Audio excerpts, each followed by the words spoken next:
News Radio 840 WHAS. Coming up on today's Louisville Real Estate Show, what's the real connection between short-term interest rates and mortgage rates? Also, can your neighbor force you to move something that's been on your property for 30 years because he or she says, hey, it's on my property?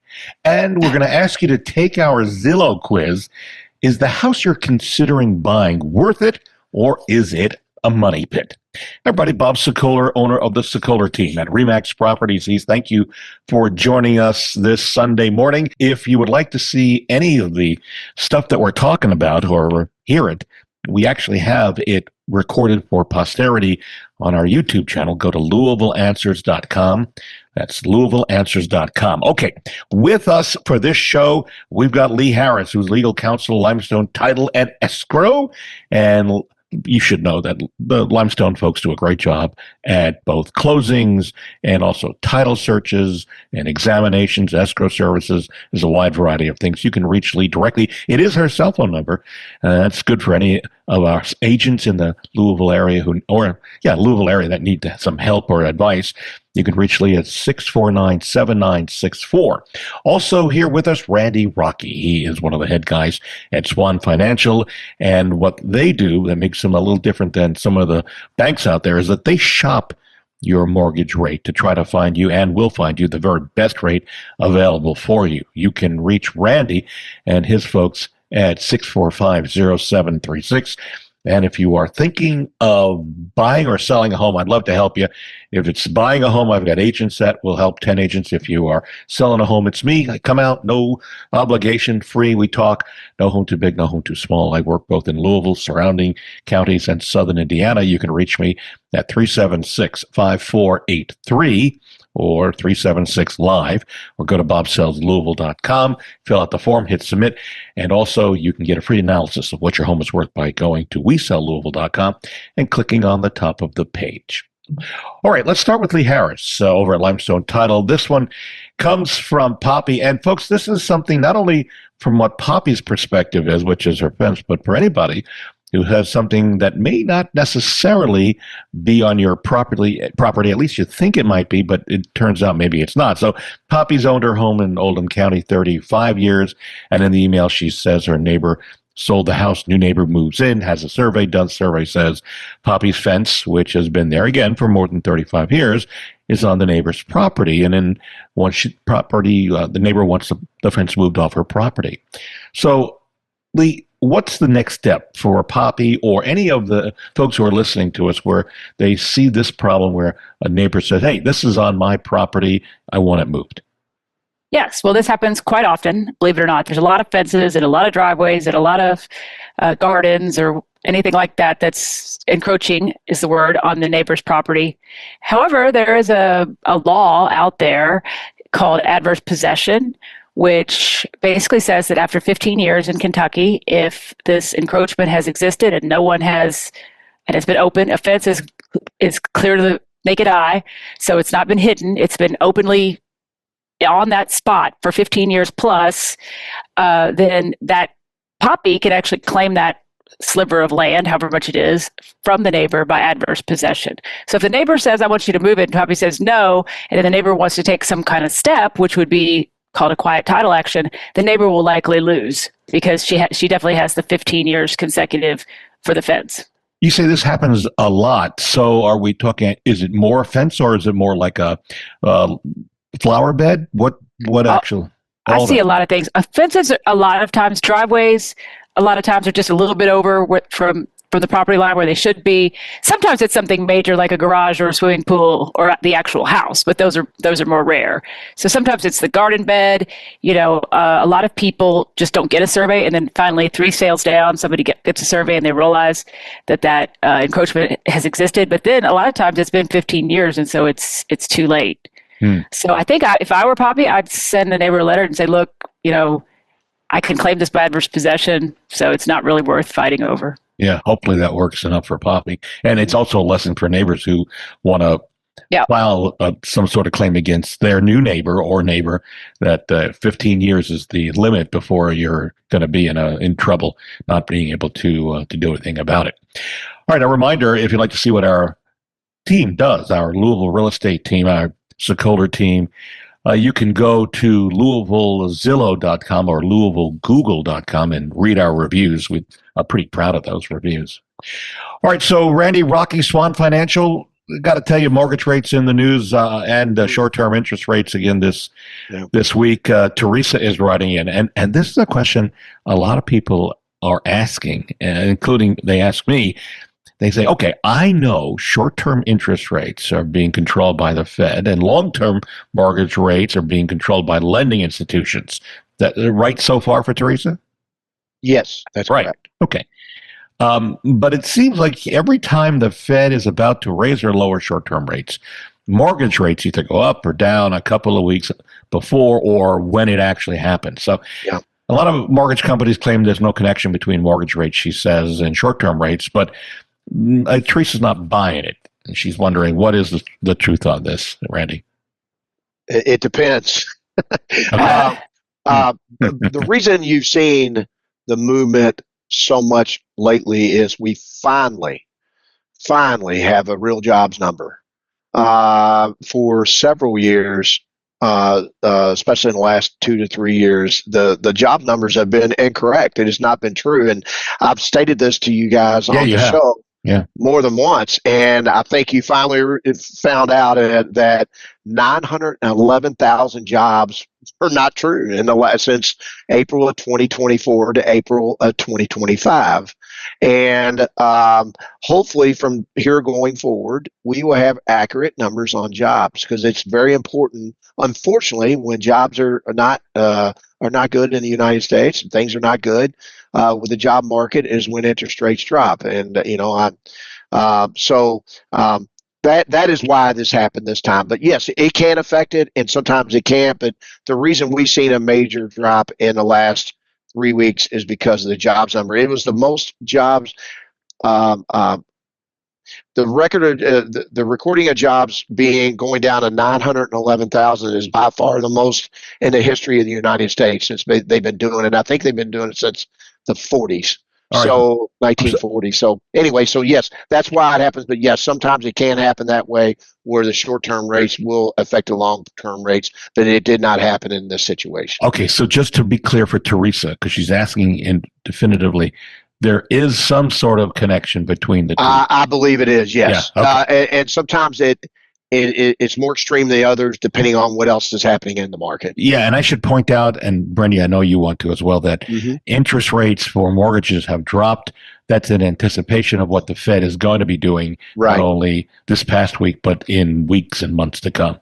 Because there are reports that they're going to drop 2 more times this year, correct? Aren't we? That's correct. And I think it's going to be really aggressive next year as well, Bob. I think we're going to really see short-term rates really make a big move down. Yeah, so let me, short-term rates, that will reflect in long-term rates as well. Yes. And let me also point out, this is a time to bring up the date the rate, marry the house, which means try to find the house that you want. Yeah, try to find the house that you want and love now. Buy it, even though interest rates are not down to where you want them to be, but at least you'll be in it, because once rates come down and buyers start jumping into the marketplace, there's going to be bidding wars for the house that you want. You'll end up paying more for it. Yeah, you'll get a better rate, but in the long run, you'll end up paying more for that house, which may make sense right now to start looking. And we'll see. We'll keep you up to date on what's going on. And the thing is, Bob, and we discussed this more than once, and I think it should come up again, is what happened to all those people at the beginning of COVID that were, 30, 40 offers sometimes on houses? Yeah. I mean, they are either they're renting, they're doing something, and they're sitting on the sidelines. So your point is very well taken. Absolutely. This is a time to buy a house. If you're thinking of selling your house, and a lot of people are, we're seeing more homes come on the market now this time of the year as compared to other years in the past. So there's a shift in the marketplace. So more homes coming on the market. No buyers. This is a good time to start looking. We have a free no obligation booklet that has hundreds of free tips. Send me an email and it will help you in terms of preparing your home to get on the market. It's bob@wesellouisville.com and just put selling tips in the subject line. Lee Harris, limestone title. Tammy owns a home and put solar panels on the home about 3 years ago. Yeah. So she financed the solar panels and has at least 10 more years of payments. And we should point out, Tammy's not alone. It sounds like you may have already heard something about these types of horror stories, right? Yes. So Tammy is wondering, she wants to sell her home. What happens to the contract she signed with the solar panel company? Will new buyers have to take over the payments? What happens if they don't want to take over the payments, which could be legitimately a problem? What happens if Tammy sells the home and then she stops paying on the solar panels? Some good questions, Lee. Yes, those are good questions. Yeah, so the solar panel installation is becoming more popular. So we're seeing more and more homes being sold where there is this lien. So obviously that's a negotiable point. If somebody is buying a home and they like the solar panels, that's one of the pluses of the home. Then it's going to be negotiated as part of that. Well, these solar panels are not purchased; they are financed, and the financing is going to be for the next 10 years, and this is how much it is, and that would be negotiated as part of the purchase price or as part of the contract that the buyer and seller are agreeing to. If this buyer says, "I don't want to do that," that's obviously going to be a mark against that offer, because the seller is probably not going to want to continue making payments on solar panels for 10 years that they're not using. But there's a lien on the property, and that lien has to be satisfied somehow. They either need to be paid off, or the new buyer needs to take over those, because if the seller were to stop paying, that lien could be called on that property, and they would, it wouldn't be a good scene if the seller stopped paying those. So. Yeah, would they repossess the solar panels at that point? Or? Well, the solar panels or the house, depending on how they're. Yeah. So Yeah. I guess, and I have to tell you, I'm a fan of alternative energy, and I think solar panels, especially, they're starting to get even more efficient on a regular basis. But I think in the big picture, folks, if you're going to do that, if you're going to put solar panels on your house, it might be worth the thinking ahead and trying to determine what happens if you decide you have to sell the house. And then Lee's just giving you some good information. Yeah. All right. A reminder, if you want to hear that information again, go to LouisvilleAnswers.com. That's a redirect to our YouTube channel where this show will reside. Again, LouisvilleAnswers.com. We also, by the way, coming up, we have a Zillow quiz coming for you. It's an interesting quiz. Is the house you're thinking about buying a money pit or a good investment? We'll try to weed through that. One more question before we go to a break. For Randy Rocky, Swan Financial. Trey sent us an email about refinancing his home. He says, I purchased my home last year. I have a 7.25% interest rate. He says, I'm planning on staying in the home another 2 to 3 years. He says, at what point does it make sense for me to refinance my home when interest rates start to drop like 2 or 3%? What's the rule of thumb? And I think this is a question, including myself. If you got, no matter what your rate is, when do you make that move, especially with rates coming down? Well, with the loan amount size, if you're above 400,000, sometimes even a half or 5/8 of a point drop in rate makes sense. But when you get in that 250 loan amount range, to 300-ish, sometimes you need 3/4 of a point to a point. But right now, he needs to look to refinance. It is time to go. We're starting to refinancing is starting to really happen at this point. It's going to be big for a lot of mortgage companies. Oh, yeah. And we've got a question about costs coming up. Not yet, but in a few minutes after the break. Just so you know, folks, we've got a question about the costs of refinancing. I think you'll find it interesting. I think it's important to point out exactly what the cost would be. So we'll talk to Randy about that. We are going to take a break, and then when we come back, we'll give you that Zillow quiz. Continuing with us, Randy Rocky over at Swan Financial. I've talked to you about this before, folks. They shop the rate to get you the best rate available, and especially if you're thinking of refinancing, this is the guy you want to talk to. 502-645-0736 is Randy's direct number. Also, if you're going to shop the rate and you're going to need a refinance, you're going to need to close, I got to tell you, Limestone Title and Escrow does a fabulous job of doing just that. They also do title searches and examinations and escrow services, title insurance. If you'd like to reach out to Lee, you can reach her on her cell phone, and she answers it. 649-7964 is Lee's direct phone number. Also, if you're thinking of selling, I would love to apply for the job. No home too big, no home too small. all parts of Louisville and surrounding counties and southern Indiana.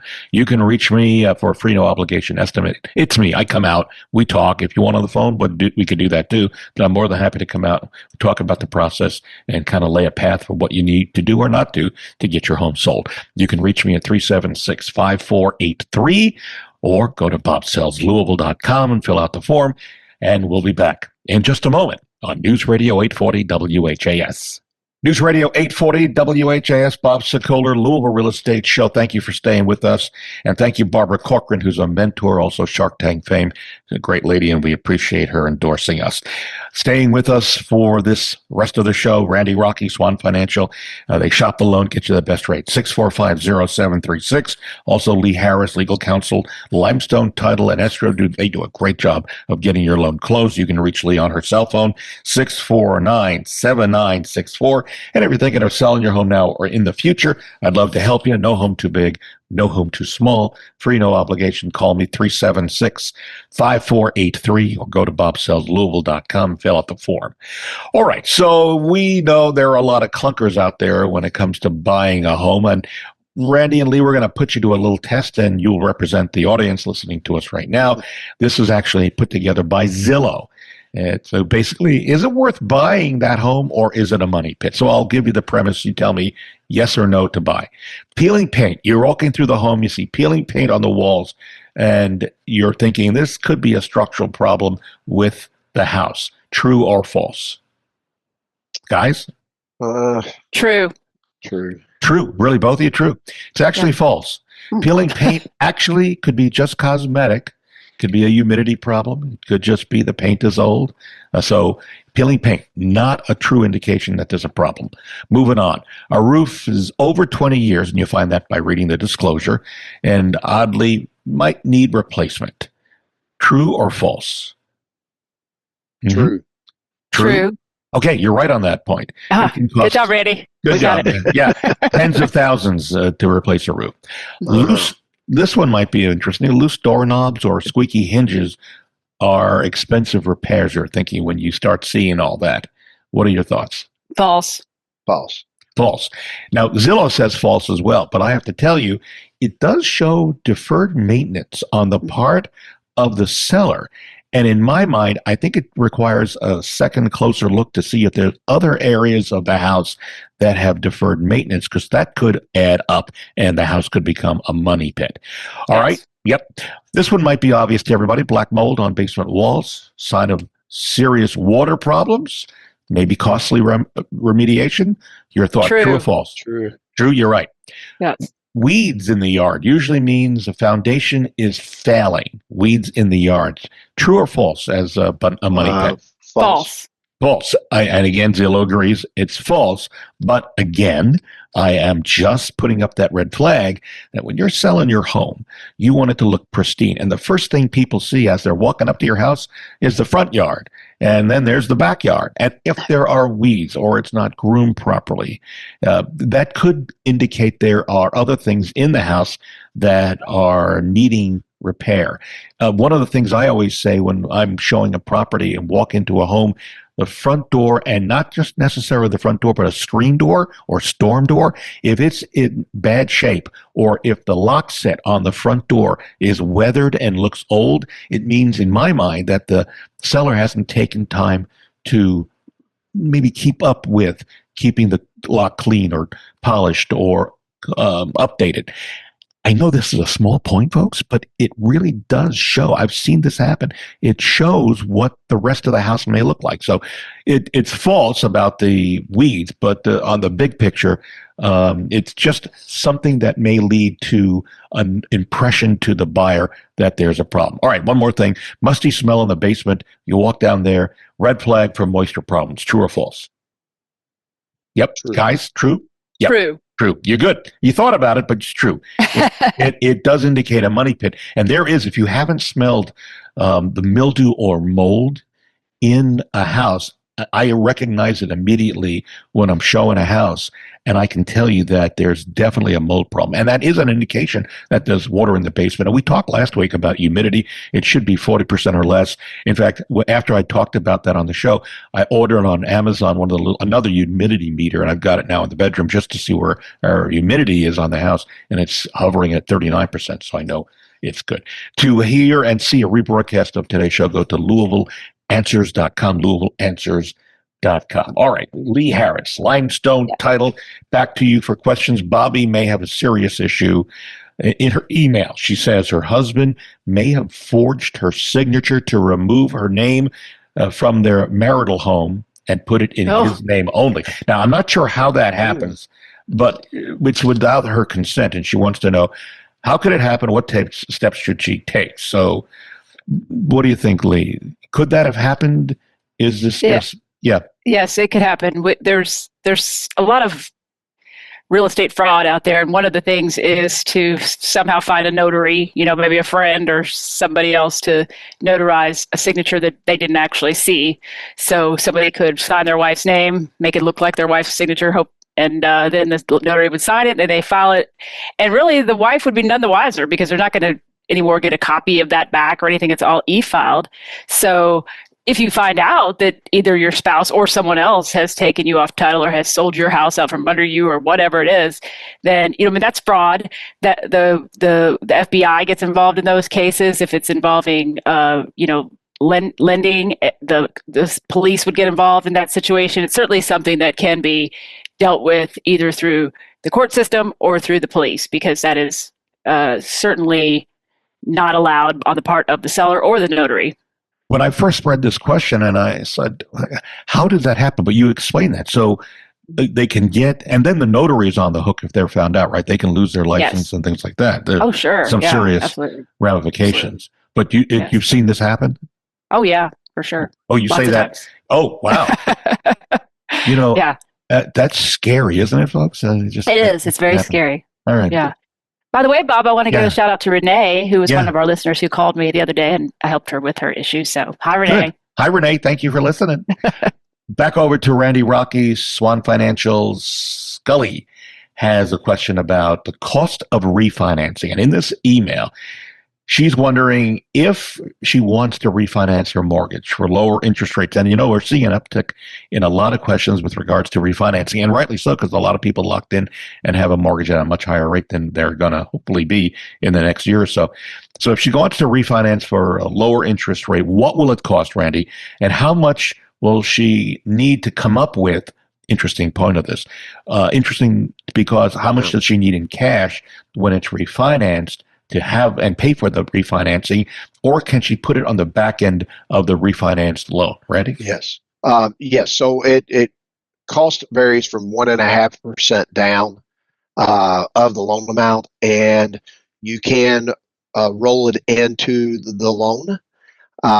And you also skip 2 months mortgage payments, and you get your escrow money back from your current lender if you're escrowing. So it's a win-win-win. The only out-of-pocket expense is an appraisal. Sometimes you don't have to get one, and that'll be about usually around $650, and you can put that on a credit card or whatever you would like on that scenario. So again, 2 months off the mortgage, about a 1.5 points and down to refinance, and your total cost is no more than $650. Randy, so okay, that out of pocket is a $650, but what is the actual tangible cost of the refinance that you're going to back end onto the mortgage? Yes, about 1.5%. Oh, that's what 1.5%. Okay. Yes, of the loan amount is going to be somewhere in that range of what it's going to cost. Got it. All right. So that's how to figure it, folks. So 1.5% of the cost. Good. All right. A reminder that if you want to see and hear what sellers are saying about us, I actually do some of the interviews. Not as many since COVID hit, but I do have a whole bunch online. Go to LouisvilleSellersTalk.com. That's LouisvilleSellersTalk.com. Back over to Lee Harris, limestone title. Betty writes in, I want to remove my name from the house deed, which is currently owned jointly with my husband. We have a mortgage of about $200,000. I need to remove my name to qualify for medical benefits. and we're considering transferring my share of the ownership entirely to my husband. How do I do that? So, Lee, that's problematic in itself, right? The concept of Yes. Yeah, explain what that's all about. Yeah. Yeah. So you could always take yourself off title of a property. The lender may not like that. If they find out, they could exercise their due on sale or acceleration clause. Generally, they don't if the husband continues to pay the mortgage.